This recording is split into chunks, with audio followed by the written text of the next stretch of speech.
Operation tiger जे झालेलं आहे त्याच्या बाबतीमध्ये शिवसेना पक्षाचे सगळे जे काही प्रमुख नेते मंडळी त्याच्याबद्दल त्यांनी माहिती दिलेली आहे.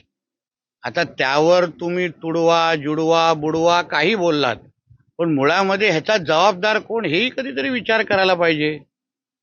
जसं तृणमूल काँग्रेसमध्ये एक अभिषेक बॅनर्जी आहे, तसा उबाटाचा अभिषेक बॅनर्जीला आपण का त्याला काही प्रश्न विचारत नाही? कधीतरी आदित्य ठाकरेला पण ह्याच्या बाबतीमध्ये प्रश्न विचारला पाहिजे की बाबा तू असताना तुझे खासदार का सोडून गेले. मग तृणमूलचा अभिषेक बॅनर्जी, उबाटामध्ये आदित्य ठाकरे, साम्य आहे.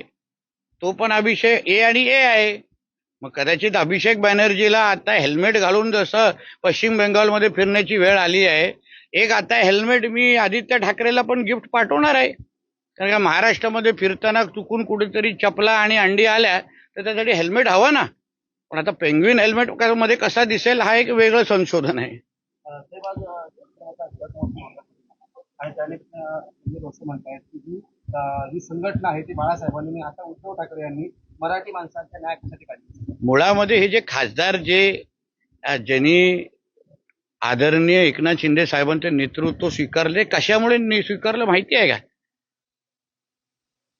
ते स्वीकारलं कारण उद्धव ठाकरेंचा पक्ष, ज्याला आपण उबाटा म्हणतो, तो काँग्रेसमध्ये विलीन होणार होता.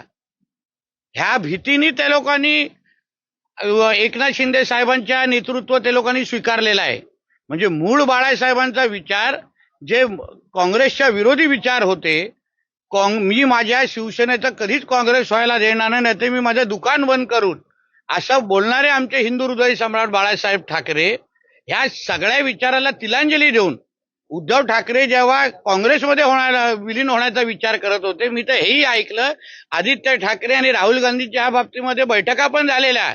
आदित्य ठाकरेंना काँग्रेसच्या राष्ट्रीय सरचिटणीस बनवण्याचा पण प्रस्ताव आलेला, हेही माझ्या कानावर आहे. एवढं सगळं काँग्रेसमध्ये विलीन होऊन मूळ बाळासाहेबांचेच विचार अगर बुडवायचे ना असतील तर मग खासदार राहणार कशाला? कसले बाळासाहेबांच्या विचारबद्दल संजय राजाराम राऊत बोलतायत? तुम्ही काँग्रेसमध्येच विलीन होणार होता तर याच्यापेक्षा नेहरू गांधींचं गोडवे गावा ना. बाळासाहेबांचे गाव कशाला गाताय तुम्ही? त्यांच्यात तर विलीन होणार होतात. एका खासदाराची किंमत 85 कोटी रुपये ठरवण्यात आलं. असं आहे की आता शेमड्यासारखे हे महाविकास आघाडी काही बोलले त्याला काही अर्थ नाहीये. मुळामध्ये तुमच्या त्या आमच्या महाराष्ट्र व्हर्जन ऑफ अभिषेक बॅनर्जीला आवरलं पाहिजे होतं. मग हे सगळे आरोप करायची वेळ आली नाही असती. जे हिंदुत्वादी विचारावर तयार झालेले हे सगळे मूळ शिवसैनिक, त्यांनाही जेव्हा बघितलं की हे काँग्रेस विचाराला स्वीकारणारे लोक आहेत, जिहादला स्वीकारणारे आहेत, हिंदुत्व विरोधी भूमिका घेणारे लोक आहेत, म्हणून तर ते लोक पुढे गेलेले. कधी कधी पैशांच्या पलीकडे विचार पण महत्वाचे असतात.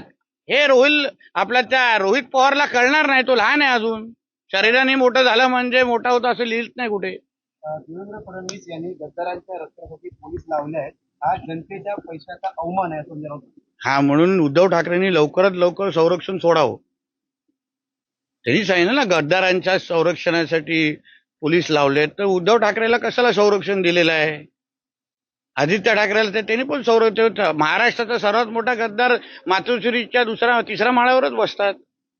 शिंदेच्या शिवसेनेवर टीका करताना संजय राऊत असं म्हणतात त्यांचा जन्म कधी झाला हे अमित शहाना विचारलं पाहिजे. आणि मग संजय राऊतांचा राजकीय जन्म कधी झाला हे कोणाला विचारलं पाहिजे? की तो राजकीय लावारीस आहे? राजकीय क्षेत्रात त्याला कचऱ्याच्या डब्यातून कोणी उचलला आहे का? दुसऱ्यांवर आरोप करण्यापेक्षा पहिलं 4 बोटं स्वतःकडे आहेत हे पहिलं विचार करावं. उगाच अमित शहाजींना आणि भारतीय जनता पक्षामध्ये याच्यात ओढू नये. हा शिंदे साहेबांच्या शिवसेनेनी तुमच्यावर बाळासाहेबांच्या विचाराला न्याय देण्याच्या दृष्टिकोनातून टाकलेलं पाऊल आहे. तुझ्यासारखा राजकीय धर्मांतर त्याचं झालेलं नाहीये बाकीच्या लोकांचं. राजकारणामध्ये कोणी अमर नाही. अमित शहा काय संजीवनी बुटीला खाऊन जन्माला आले नाही. ते काय सकाळी चहा घ्यायला येतात का आमच्या घरी? की सकाळी आम्ही कुठली जडीबुटी खातो, औषध पितो, चहा कशी पितो, काळी पितो, दूधवाले का द्यायला आलाय काय? तेच काम राहिलं आता हाऊसकीपिंग. तर आम्ही गिरगावकर यांनी दोन्ही ठाकरे बंधूंना पत्र पाठवलं आणि त्यामुळे ते असं म्हणतायत की आता आपणच मराठ्यांचे हिंदू हृदय सम्राट बाळासाहेब ठाकरे कोणाला पाठवलंय? दोन्ही ठाकरे बंधूंना पत्र पाठवलं. कोणी पाठवलंय? आम्ही गिरगावकर. आता ते मला पत्र वाचलेलं नाहीये, पण हिंदू हृदय सम्राट, हिंदुत्व आणि उद्धव ठाकरे आणि आता काय संबंध राहिलेला हे मला आतापर्यंत कळलेलं नाही.